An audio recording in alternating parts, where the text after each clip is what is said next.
How can one person punch another, directly resulting in their death, captured on multiple cameras with a number of witnesses on a prominent city street corner, and yet that person walked free from court, acquitted, with no penalty imposed? That's the sort of thing that we here on Just Lawful are going to investigate. Welcome, my name is Daniel Panozzo, and I'm joined here by the one and only award-winning journalist, not to mention the court reporter for the Advertiser, as well as being the inspiration for the City of Evil TV series and book, Mr. Sean Fewster. Daniel, questions like that have driven me my entire career because when you lay it out like that, it seems completely nonsensical. We all watch true crime TV shows. We all watch dramatizations like Law and Order and things like that. And we know that if you get the evidence and you get the bad guy and you line it all up together, it cinches together and you get an outcome. But that's not how it always happens. That's not the end result sometimes. And what we're talking about right now is a perfect example, not only of that, but of why we're doing this show in the first place. It is, Sean, and we're going to get back to that question. I posed that question. When you pull that apart and look at all of those pieces together, you shake your head and go, how is that possible? How is that okay? How is that something that we actually live with every day in our society? Because it's not a hypothetical. It's not a grandiose thought experiment. It's an actual case that happened in this town. And it's one that we will explore. As we explore that and a number of other situations around that, I want to ask you first, Sean, before we get really deep into that, as this is the first episode of Just Lawful, talk to me about your reasoning for wanting to be involved in this show. I've spent the past 19 years covering courts in South Australia. I've seen everything from doomsday cults to tax-evading ninja clans. I've seen everything from serial killers to poison-curried egg sandwiches. There are so many stories, experiences, people that I've interacted with that don't fit within the confines of a newspaper. You can't, pull these things apart across pages and pages of newspaper or pages and pages of the internet. It's a story that you share with someone. It's a conversation that you have over dinner at a restaurant, over a meal. I want to start having those conversations. I want to start talking about some of the things that don't fit within the newspaper genre and bring all of you into my world and let you see the facets, factors, and personalities that actually lead to the outcomes that you see every day in the newspaper. And that's a really good point, Sean. What we want to be here is not just a show that unpacks a true crime story. What we want to do is we want to unpack the what and the how of that crime. We want to talk about a situation where we can provide an understanding of that why, as well as the personal impacts. And we're talking about personal impacts to those involved. We're talking about the personal impact to someone like yourself who has been there for 20 years with some of the most infamous, some of the most well-known criminal cases that have gone through this state. We want to unpack all of those pieces of this. The other side to that is we want to unpack some of the peripherals around that. What are the processes? What are the procedures? What are the things like someone like myself as a layman outside of that court situation may not understand? Understanding is that key piece though, Daniel. You may be a layman in terms of the court situation, but not when it comes to talking to me. You and I have been friends for a lot of years. We even worked on the City of Evil TV show together. Yep. That's why this show's happening. We're not some focus group, target marketed pairing that's been thrown together to do a true crime show. We sit and talk about these sorts of things all the time. Because we do that, I know that I can trust you to ask me these questions in ways that are empathetic, but still informative and incisive. We are going to be treading over some very fraught areas, and some pretty nasty parts of my psyche are going to be bubbling back up to the surface. There's no one else I would do this show with, because I know I'm in the right hands to do it. Thank you for that, Sean. I really appreciate it. It is a part that's important for me. I'm looking forward to doing that. I know that when you and I talk about these things, I often press you and question you about certain situations. And I do like the idea of being able to sort of push you in ways that, it does make you stop and think and ponder and break down situations beyond possibly, what you'd put in an article, for example. And I know that I enjoy doing that at times. I'm not going to lie. I enjoy being able to crack open the egg of yours and understand what the runny, gooey parts are. And I think that's really important in this process. I do say, though, as I said, I believe I'm listener number one and I'm the first person to ask these questions on behalf of the wider audience. I guess in that sense, the process around that, How do we do that? How are we going to go about being able to do that? Here on 5AA once a week during the breakfast segment, we do Around the Courts, where we break down the important cases of the week. That's a good 15-minute segment. Now imagine that over an hour of your time. Imagine how much depth we're going to be able to get into to really forensically examine the who, what, why, when, and how of all of this with the peerless research skills of this man sitting across the booth from me right now. Yeah, Sean, thank you. And that's a really good key around this. There's a lot of true crime shows out there, podcasts, Too many shows. And that's great if someone wants to go and get some court documents and want to do some Googling and some research. And I could do that and then provide you my opinion, my perspective, whatever that might be. You don't look like a mummy blogger. No, I don't look like a mummy blogger. And that's why we're not going to do it like a mummy blogger.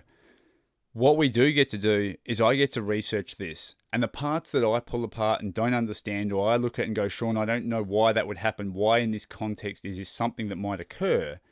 That's where I can lean on someone like yourself that has the experience and the understanding of why things happen, when they happen, what didn't happen that we should have seen happen, or what happened that we can't talk about technically outside of a court document.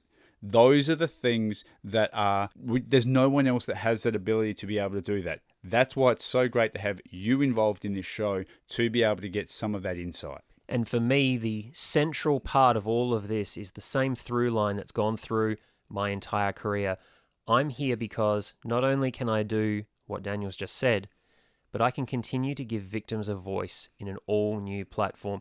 The law in South Australia does not give victims enough space to speak. There are those in the halls of power that would have you believe giving a voice to victims is crass sensationalism, and I'm naive to think otherwise. Well, here we are. Welcome to the Naivety Show, because that's what we're going to be doing here.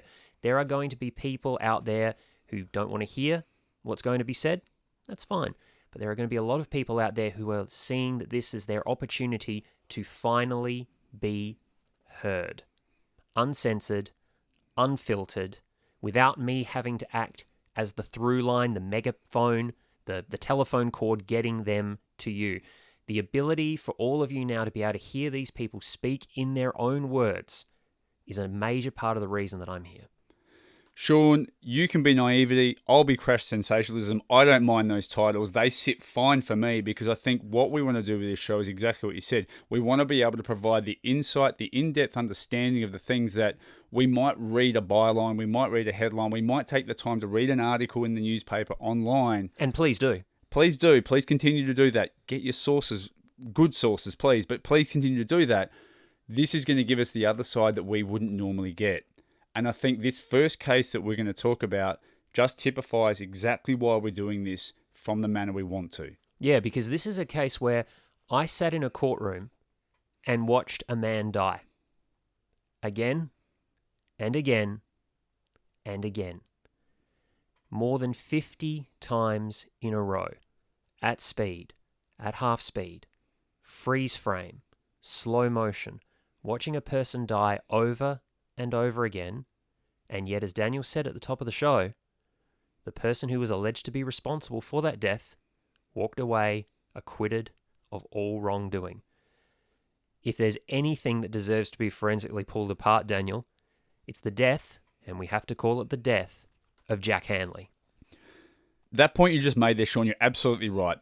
In this first episode of this series, we need to start by calling this the death of Jack Hanley. It's not the murder or even the manslaughter of Jack Hanley, because no one technically was found guilty of murder. That's right. Or of manslaughter, or of causing grievous bodily harm with intent, or any other charge on the criminal calendar. Absolutely correct. And that is why this is purely the death of Jack Hanley. And with that single thesis statement of why that could occur in the way it does and no one be charged with that, you've been introduced to the entire concept of why Sean and I came up with this show. Why it's called Just Lawful. Because sometimes what is lawful is not always just, and what we may consider just may not be lawful. And often we find ourselves somewhere in between where the circumstances are just awful. That is why we're doing this show today. With that said, Sean, before we get started, I just want to quickly get from you an understanding of what does this case of the death of Jack Hanley personally mean to you? This is a case where, as I said a minute ago, you watch a person die over and over again on videotape in the courtroom. That stays with you. I don't care how strong you are, how jaded you are as a journalist, that stays with you, especially when you're in that pressure cooker environment of a courtroom where you have the family of an accused reacting, the family of an alleged victim reacting, a judge watching, potentially in some cases jurors watching. You have witnesses being asked to watch this. It is an incredibly confronting, unforgettable, emotional set of circumstances that you as the journalist then have to take, strip all your bias from, strip all your emotion from, and lay out on the paper so that it accords with the rules of the court, the requirements of the law, and the requirements of ethical journalism. But all of that stays with you, and it's got to go somewhere. It's going to go here, because this is my opportunity to talk about that case, how it affected me, how it affected the Hanley family, how it affected other people involved.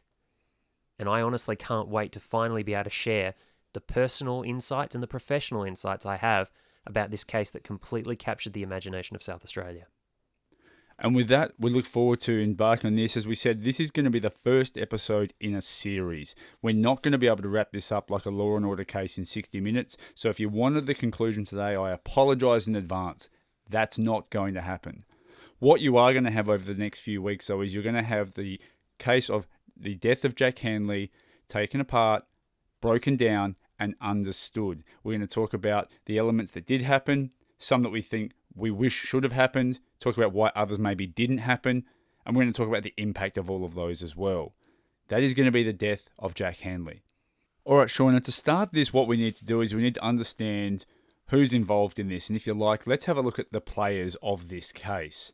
Obviously, we have Jack Thomas Hanley, a young man who's 22 years old, originally from the regional town of Ceduna. Jack had recently moved to Adelaide only 7 months ago, and at the time was living in an Adelaide suburb of Glandore. Jack was described by his mother as a gentle soul, and who'd never had a violent fight in his life. One friend of Jack's called him as the best person, who didn't have a nasty bone in his body, while another stated he was a kind, funny, gentle man. And that body, it needs to be said, was a very large body. Jack stood somewhere in the realm of 6'7", 6'8". He was a very, very tall young man, quite physically striking and perhaps even imposing to look at, until he smiled or until he opened his mouth and you heard that gentle voice come out. That's why everyone, London to a brick, says, gentle giant Jack Hanley. Gentle Jack. Now, Sean, I don't have a lot on Jack Hanley as his background. That is as much as we sort of have about Jack. But interestingly, I have even less about the other party here, Rhys Watherston. Now, Rhys was 20 years old. He'd grown up in the former seaport of Port Augusta. It's a small town on the east coast of the Spencer Gulf, about 300 kilometres north of Adelaide. He was a bricklayer, a junior sportsman, and he'd won several Best and Fairest awards. But beyond that, I don't really know much about Rhys. Why don't I know more about Rhys? This is the way the criminal justice system works. When a trial is on, it's about the moment. The incident, what led up to it, what caused it, who's responsible for it. It's a court of fact, not a court of character. It doesn't turn into a court of character unless and until someone is convicted. So think of it this way. Who and what Rhys Watherston is as a human being with a past, with a family, with a moral compass, with a learning lifestyle, with all those facets that make up each of our individual makeups, doesn't matter as far as a court's concerned unless he's convicted. If he's convicted, then all those things need to be talked about in terms of fashioning a penalty that's appropriate. But as we said, there was no conviction in this case. So you're telling me because he was acquitted, none of that background's relevant, we don't matter about the character, etc., unless we need to use the character to start to look at what we need to impose as a punishment. Is that what you're telling That's me? exactly what I'm telling you. The most that I can add to your description of Rhys there is a little tidbit that we heard in court, which was that he liked to go to his nonnas on Saturday and Sunday mornings for breakfast. And there you have it. Isn't that, and that is one of the facets, the understanding of the what, the why, and what comes up in court and why and how. As you said, and I think it's a really interesting point, a court of fact rather than a court of character. They are the two major players here, but I do want to bring our attention to, Sean, there is a third player in this. There's another piece in this, and it's probably not one that you would necessarily look at as a player, but I think it's an interesting sort of read if we go back on that, and that is the location. The location of Hanley Street. If you know Adelaide, it's probably not unfamiliar, that name, and it comes with a certain reputation or infamy, if you like. There'll be some people out there right now that'll be rolling their eyes, either not Hanley Street again, or please don't talk badly about Hanley Street. It's very polarising. Look, it is indeed, and for those who have been in Adelaide, you know it. You know it's got a background and reputation, good, bad, or otherwise. I think it's really important to understand how the dynamic of Hanley Street itself plays into this, and the concept of the background, the history, and how and why Hanley Street plays into this sort of mysteria, if you like. Hanley Street itself has a very interesting, rich, varied background. So, unassumingly created in May 1837 as one of the 63 streets and squares laid out in Colonel William Light's plan of Adelaide, the city of Adelaide. Look, the street's seen many vast industrial changes over the years, from tertiary education and manufacturing to retail outlets, pubs, hotels, cinemas, cafes and restaurants, all the way through to nightclubs, adult bookstores, brothels, strip clubs, tattoo studios, and almost everything in between. As much industrial change as it's undergone, it's been equally reflected in the generations of punters that have frequented it. During the day, Hanley Street often accommodates volumes of corporate players, office workers, and the general public going about their day. By night, Hanley Street transforms into an ominous landscape to be the playground of a totally different spectrum of clientele. One that spans from nighttime revellers and partygoers looking for fun and a night out with friends, through to the vulnerable folks living rough, those seeking to cause trouble, maybe to score drugs or just to be a disruptive element, through to the members of Adelaide's underworld and organised crime. This infamous street in the heart of Adelaide has a historical reputation for violence and public disruption.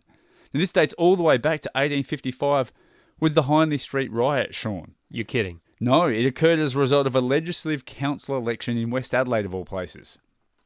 Really? 1855, the Hanley Street riot saw public violence erupt when election results were announced from a Hanley Street hotel balcony.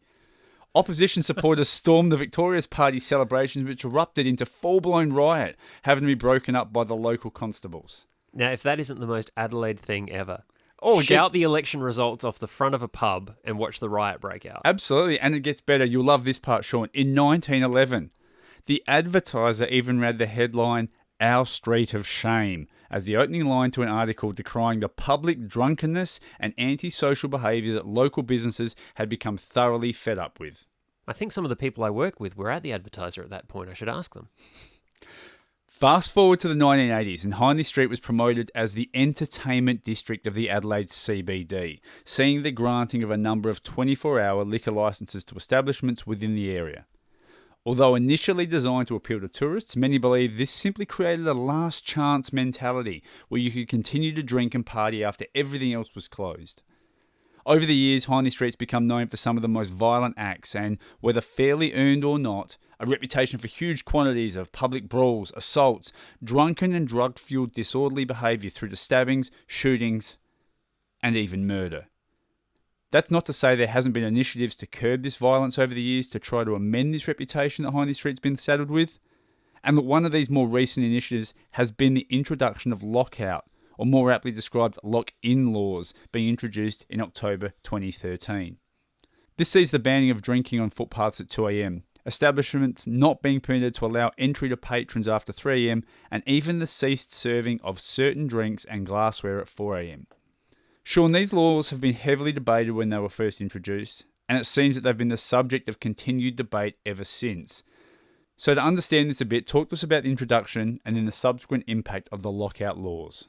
I remember a conversation with one of the best security guards on Hanley Street, and I mean that literally, one of the most honourable, decent blokes you could possibly hope to run across, especially if you were drunk, drugged, under pressure, being chased, whatever could happen to you on Hanley Street.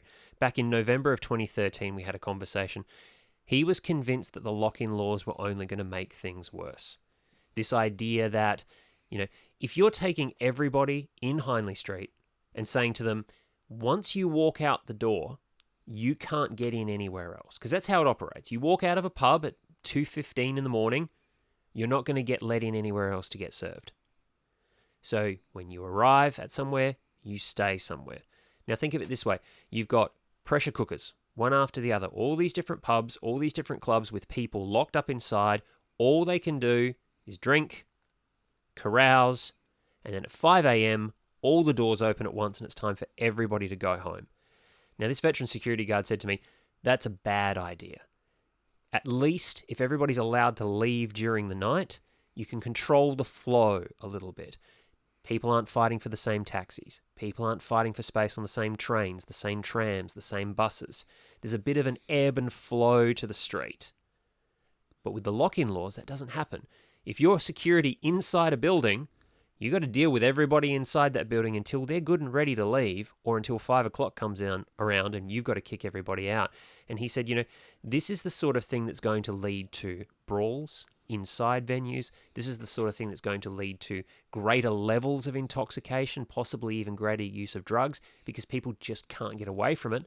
What else are they supposed to do? They don't want to go home. They have to stay there. They're just going to get drunker and possibly more rowdy. He was really concerned about this. Now, the statistics will tell you that the violence on Hanley Street has lessened as a result of the lockout laws, and that's true.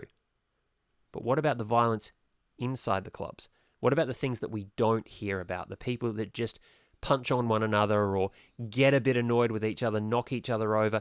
These are the sorts of things we're not hearing about anymore because it's happening in a private venue being dealt with privately. So we're just shifting the situation. Doesn't mean that overall there's less. We've just shifted it off the street and just contained it within the clubs. Is that what you're saying? Bottlenecked it. Yeah. Absolutely bottlenecked it. And, there are no statistics for that. This is my opinion based on what I'm hearing from people. And I'm not a club goer. I'm far too old for that if I ever was young enough for it.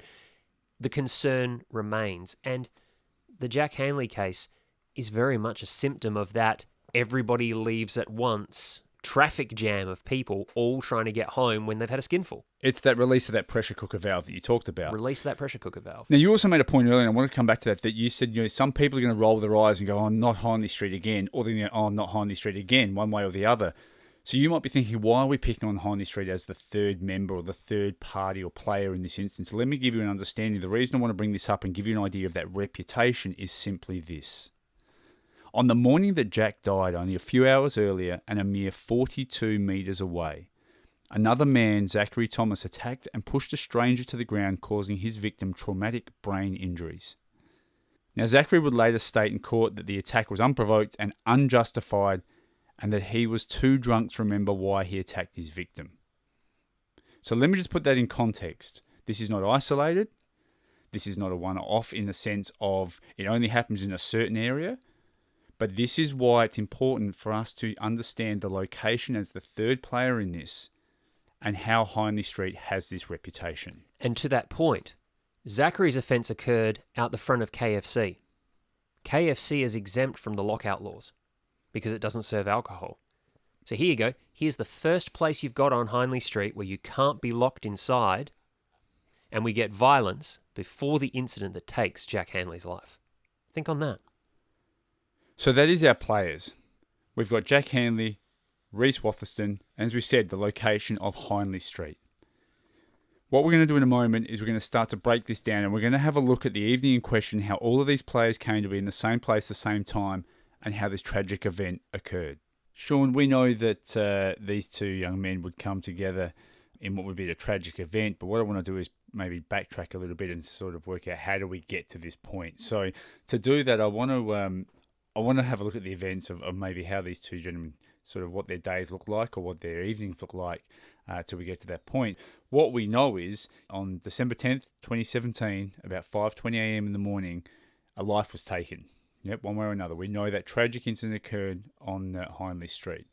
But how did we get there, Sean? That's what I want to try and investigate now. And to do that, we've got to go back to December 9th, 2017. Look at the day that each of these young men, Jack Hanley and Reese Watherston, had in the lead up to arriving on Hanley Street. While we don't necessarily have, in-depth fact around that, we have some bullet points of how we got there. But let's talk around these young men's lives.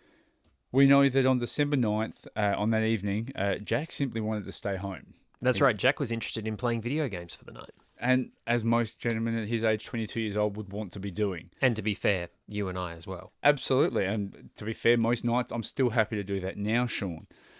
So look, Jack wanted to stay home, wanted to play video games, was set to have a quiet night in. What we know then at that point that he was prompted, however, by some friends and encouraged, hey, come out, let's have a night out.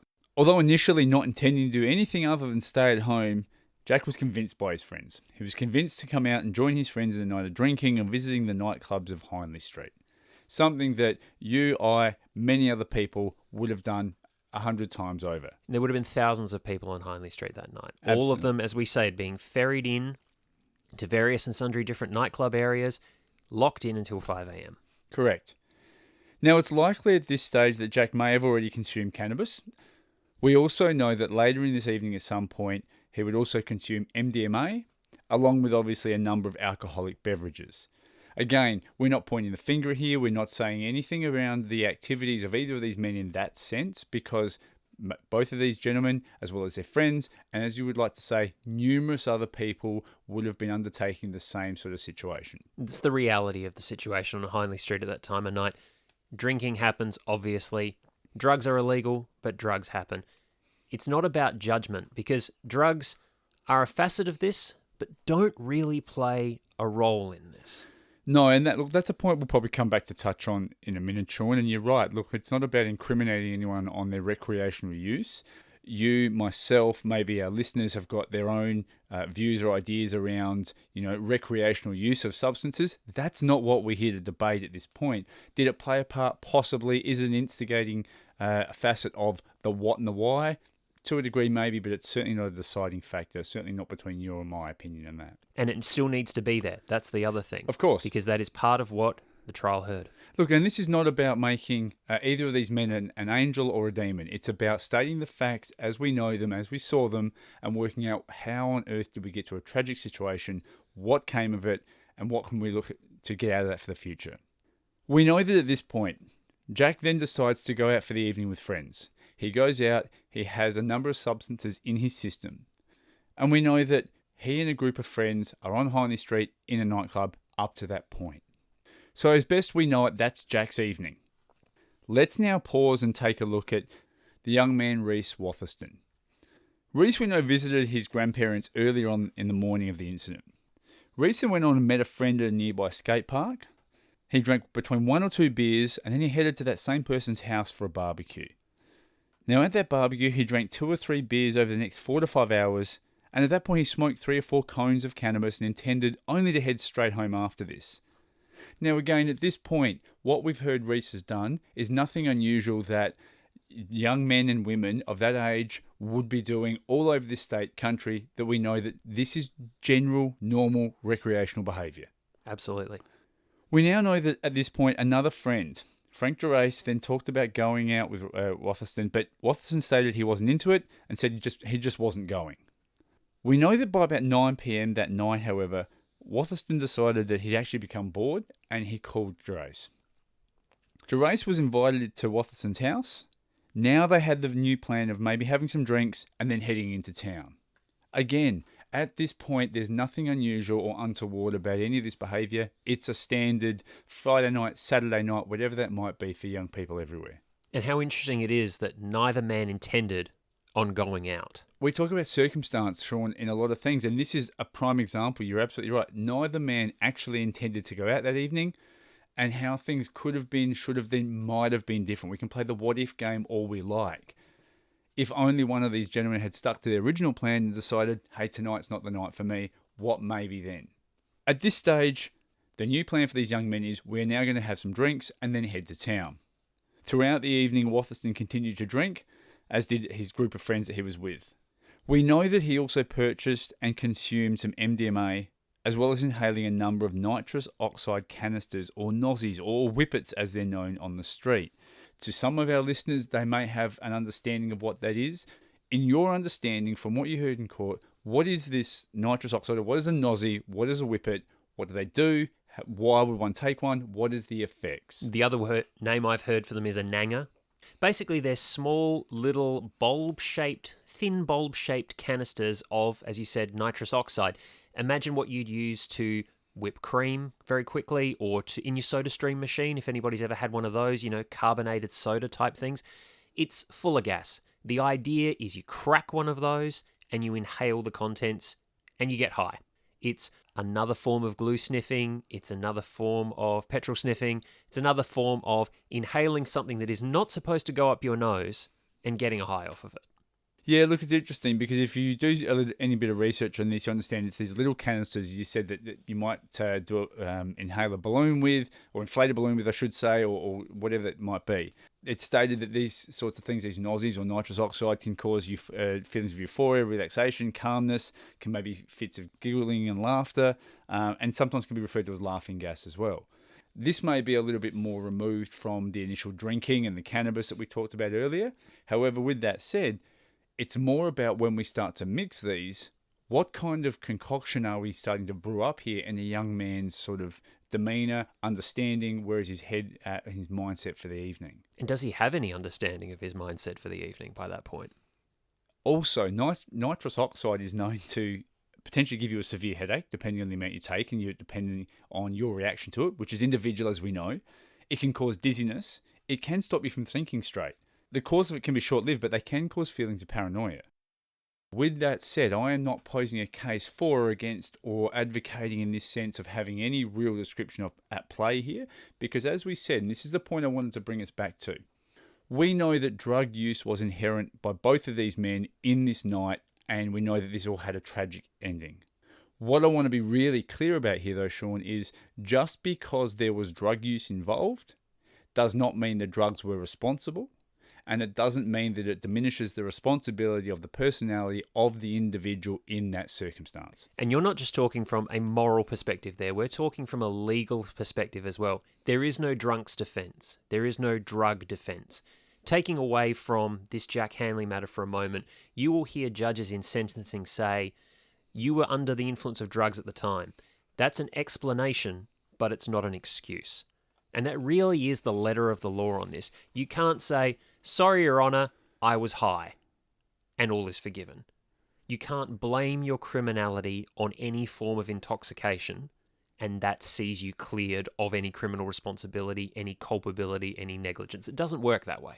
We're not victimising anyone or trying to criminalise anyone for their recreational behaviours, but we do want to be very clear about some of the potential side effects or symptoms that may occur from use, but we are absolutely not allowing that to be the crutch or the reason or the excuse to explain someone's behaviour or justify someone's behaviour. And all of this was brought up in court. We will get to the trial when the time is right, but this was all talked about extensively by prosecution and defence, which is why we're able to bring it up here, because these are the cards that they brought to the game. So to finish out Reese Watherston's evening, around about 5 a.m, when the lockout laws cease, Watherston, Drace and his friends leave Electric Circus nightclub. Now, the nightclub itself is not relevant because there are many of them all spewing out, as you said, at the same time. And we didn't even hear in the trial where Jack had come out from. And as we say, the nightclub itself is not relevant. We just know that there's all these pressure points being released all at the same time, as you mentioned earlier, and we all spill out onto this one place, Hanley Street. There's our third player yet again. So now we have a situation where we're at a tragic circumstance or crossroads, if you like, where we have alcohol, drug-fueled young men, testosterone, whatever it might be, all spewing out into this one place that has this reputation for violence and criminality. We've got to the point of the coming together, if you like. How did these people, these young men who didn't know each other, end up in the same place, same point, and what actually occurred? Let's break this down. The nights of Jack Hanley and Reese Watherston, who had not previously known each other, as I mentioned, became entangled when friends of both men crossed paths and came to blows in what was described as a drunken brawl. And isn't that very Adelaide? Two people don't know each other, but they say it's 6 degrees of separation. In Adelaide, it's 2 degrees of separation. Absolutely. Somewhere within their groups, in the Venn diagram of their groups, there was an intersection, and that intersection happened to be fractious and happened to be aggressive. And you're talking there, Sean, geographically, we've got Port Lincoln to Ceduna to Adelaide, and somewhere within those 3 points of reference, as you said, the Venn diagram crosses over where these two men who didn't know each other had mutual friends who at some point had crossed paths. And had a beef. Now, that's a good point. Let's have a look at what this beef is all about. This was a flash situation, if you like, that occurred that night, and that's how it went. Let's understand really clearly. The fact that that drunken brawl occurred is not even the fact or the incident that resulted in Jack's death. No. The punch that would be thrown and ultimately end the life of Jack Hanley would occur after this initial brawl had seemingly dissolved and ceased. Just after 5 a.m, Mitchell Blackie and a mutual friend of both Hanley and Watherston, Khalees Passini, was sitting on the ground near a taxi rank when they were approached by a group of Watherston's friends. Khalees at that point was verbally abused by one of Watherston's friends. Mitchell Blackie in turn responded to the group to shut the F up. And this is where things escalated. Because Mitchell Blackie wasn't just sitting on the ground. Mitchell Blackie was sitting on the ground playing with a piece of a shopping trolley. A chunk of metal that he was just mucking around with on the street. What could conceivably be just an innocent way to buy time, pass time at that time, could conceivably also be seen as a act of aggression that he had this piece of metal. So after Mitchell Blackie responds to the group, and it starts to escalate, this group of Watherston's friends then approach Mitchell, and Mitchell at that point hit one of the group with a broken piece of shopping trolley that he'd been playing with.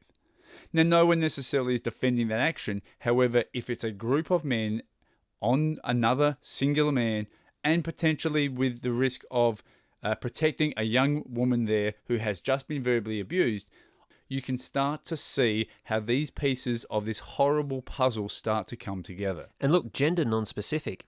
It's a known thing at law that if you go to the defense of someone else, that is self-defense or reasonable defense of another. A group of men versus one person with a piece of shopping trolley, in a different world, if that was the case at hand, there might have been a different set of circumstances for a judge to consider. Going to the defense of another becomes self-defense. I'm going to put you on the spot here without any warning, Sean. Is this something that occurs regularly? Is it something that you see regularly in your day-to-day when you're in court with other cases, with other circumstances? Is that a defense that comes up? Is that a circumstance that we see often in the courts? Oh, absolutely. All the time. Almost any time an offence of assault occurs, someone will say self-defense. I was acting to protect myself. I was acting to protect someone else. And then the rules of reasonableness come into play. So let's say you and I have a fight right here in the studio right now. Okay. You're about twice my size and 3 times my musculature. If you come at me and I try to defend myself with my fists, I'm going to lose. If I pick up a chair, though, and break that chair over your head, that may be considered reasonable self-defense because you're bigger than me, you're stronger than me, I needed something to defend myself with. But if I pulled out a gun because you charged me and I shot you, fatally or otherwise, that's not reasonable anymore. You're unarmed. I've armed myself with a deadly weapon. We're now talking what's called excessive self-defense. And while that's not a defense at law, it can be a circumstance of mitigation for whatever I'm convicted of. And that mitigation is an interesting point. And that's one, I guess, if we bring that back and we put that lens over this circumstance with Mitchell Blackie, notwithstanding what's to follow, in this moment here, when a group of men approach another man who is potentially singular by himself and or in this case trying to defend a young lady from being abused at that point, in your opinion, and let's be very open here, in your opinion only, how would that stand up as a situation of, is that reasonable? Is that excessive? Is that truly a self-defense situation? Where would you weigh in on that? Yeah, my opinion, not being a lawyer, not being a judge either, if someone from the antagonistic group struck first and Mitchell responded with the trolley piece, it could conceivably be self-defense through to excessive self-defense. Yeah. If he strikes first, just because there's been verbal abuse, there's no hope of claiming self-defense. You can't answer a word with a punch, because that's back to our conversation between a punch and a gun. Sure. A punch is much more powerful than a word. It's got to be like proportional response. So we know at this point, as we said, the group approaches Mitchell and Khalees. Mitchell strikes out with this piece of shopping trolley and a brawl ensues. It's on. That brawl then fizzles out, ceases, whatever that may be. And at this point, this is when the fatal punch is thrown that ends the life of Jack Hanley. And Sean, at that point, where are Reese and Jack? Jack is on the northern side of Morford Street, closest toward the corner of Hanley Street, where the convenience store is. Right. Reese is south, back up toward the square. Okay. back up toward the pole dancing place, if you know that corner well. Sure. So it's a downward slope at this point. So I just want to be clear here. So were, whatever you want to put, Jack and Reese involved in this initial brawl? There's no allegation that either man was involved in the initial brawl. From all accounts, both of them hung back. So they weren't involved in the initial brawl we just discussed. That stops. They're not involved. Now we understand where they are in location or relation to each other. What then? Something happens that causes Reese to cock his fist and run back into where the fray was. Down the hill, down toward the corner, fist raised. Jack Hanley sees this, turns and tries to move away. It's almost a skipping, jumping motion he tries to make as he gets away. He's moving as rapidly as he can back toward the corner, trying to get out of there. There's no indication that a second fight starts. There's no indication that there's another inflammatory moment that sees this spark back up. There may very well have been a comment made, Sure. something said. But whatever it was, as far as we understand it to this day, it was not said by Jack. I just want to be really clear. We have a brawl that's happened, broken down. These two are not involved in that. They're not standing next to each other. It's not as if they had been already throwing punches or blows or verbal insults, as we can tell, best we can tell. The inciting incident, as they like to call it, is over. Sure. Done with, finished. We then see Reese move down Morford Street toward Jack. At this point, Jack is not moving toward him. Jack is moving away from him, Okay. very deliberately, very visibly. And we know this because, as we'll talk about, there's CCTV footage of this. What is the coming together of those two? As Reese makes his way forward, Jack sees him, turns, jumps and moves away in the manner I've described. And as he's trying to get away, he turns and he looks back over his shoulder. Now, we're not going to get into that and break that down right here, right now, because you'll need to come back and listen to our next episode when we start to go into the actual court case and the proceedings and what was said in that moment. But what I do want you to understand is as we wind this episode up, the coming together of these two young men would culminate with Jack Hanley's head hitting the concrete on the footpath of Hanley Street. I want you to understand the gravity of this. So in a manner that a witness would later tell the Supreme Court, Sean, what was said about this moment? The witness said, "I heard a sickening thud when his head hit the ground. It was a horrible, loud thud. It sounded like it happened right next to me, even though we were across the road. The sound I heard was the sound of a rock hitting concrete. It was so loud." And when that witness said, "I was standing across the road," he's standing diagonally across the road on the other side of Morford Street, by the Morford Street Bridge. That's not a quiet corner. 5:20 in the morning, taxis going everywhere, people coming out of nightclubs, and it was so loud it sounded like it happened right next to me. And with those words ringing in our ears, that's where we'll pick back up with this case next week. So what we've done here is we've given you an outline. We've let you understand the incident as best we can at this time with some background around all the players involved, and we've got you up to the point of the incident. Next episode, we're going to delve into the next phase of this case and unpack and discuss how this played out through the courts and what those repercussions would lead to after the fact. So, Sean, what have we got to look forward to in the next episode of the death of Jack Hanley? As you said, it's all about the trial. It's about the court process breaking this down. It's about CCTV footage. It's about witness testimony. It's about families sitting in courtrooms watching these events unfold.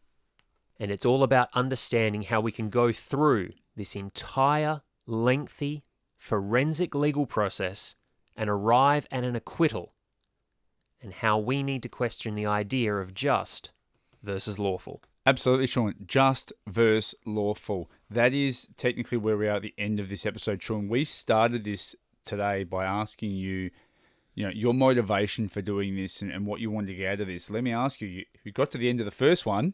How are you feeling now? To be honest, I'm feeling a little more washed out than I thought I would. It's quite the thing to live these cases once. It's quite the thing to have the the coping mechanisms in place to be able to endure them, report them, recover from them, and move on.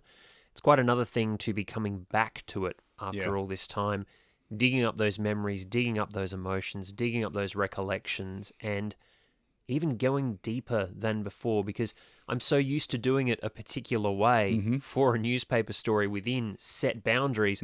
We have no boundaries here. We have no limits to what we're going to talk about as long as we stay within the limits of the law. It's very freeing, but I'm not going to lie, I'm a little more wrung out than I expected to be. Well, I don't want you to be wrung out. I do appreciate that you are digging deeper, as you said, and I think myself and on behalf of our listening audience, that's the part that I'm really looking forward to the most. Being able to unpack some of that stuff and go into those areas that perhaps you can't tell or weren't able to tell previously, and you just didn't have the avenue or the platform to be able to do that. That's the part that I find most fascinating through this, and that's one of the reasons I really want to be involved in this with you, to be able to touch on those ideas, moments, insights that you haven't been able to before to bring out. I'm also really conscious of the capacity that might take from yourself to be able to go back, as you mentioned, into those moments. It's all worth it, because at the end of the day, these stories that we've selected, the Jack Hanley case and the stories to come, all deserve to be told on this platform. You and I aren't just spitballing here and going through a Rolodex of Sean's greatest hits or the cases that most often got Sean on the front page. We're going through the cases that we have looked at and we think there is something more that needs to be said here, something that's been left unsaid, something that's been left untold, or something that really needs a new focus placed on it, an element that couldn't otherwise have been talked about at the time. So, if I'm a little wrung out every now and again, it's well and truly worth it. Yeah, that's good. I don't mean it's good that you're going to be wrung out, don't get me wrong. It's good that... You might mean that. I've known you long enough now. We'll see. There's days, I tell you. No, look, what I do mean by that is it's going to be good to be able to touch on some of those things. And the cases that you talked about that we mentioned, as you said, they're not just for the sake of it. They're not Sean's greatest hits. In fact, most of these you may not find that Sean's given a feature article to. You won't find them necessarily in a book that he's written, anything like that, for a particular reason. The other side to these cases are they're not just the case themselves. They have deeper, more meaningful circumstance around them is what we'll then start to unpack. In this episode that we talked about with Jack, in this whole series with Jack, for example, we are going to discuss the thesis of what we're about, just versus lawful. What you're going to find as we go on to other episodes is we're going to look at the process, the procedures, the what and the how of our systems that we all operate under, which is going to be the really fascinating part to unpack from future cases. And probably the part that's going to get us in the most trouble, which we're quite looking forward to also. Look, there's a certain element of that I think both of us are quite happy with. Big thank you to yourself, Sean. Thank you so much to the listening audience. If you've tuned in, we appreciate it more than you could probably recognise. Want to have a really big thank you to 5AA for allowing us this opportunity to bring this to you.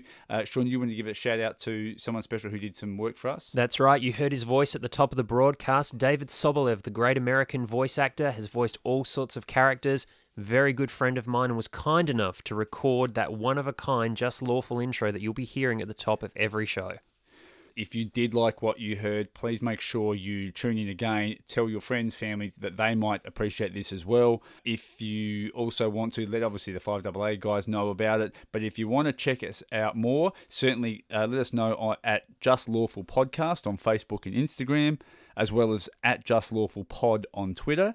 And of course, if you want to keep up to date with the latest in Adelaide true crime via Sean's work with the Advertiser, please check him out at Sean Fewster on both Facebook and Twitter. And don't forget, Around the Courts every Wednesday here on 5AA, just after the 7:30 news with David and Will as part of 5AA Breakfast. We're giving shameless plugs to those guys now. Well, they might give us one in turn. Yeah, I look forward to my invite, boys.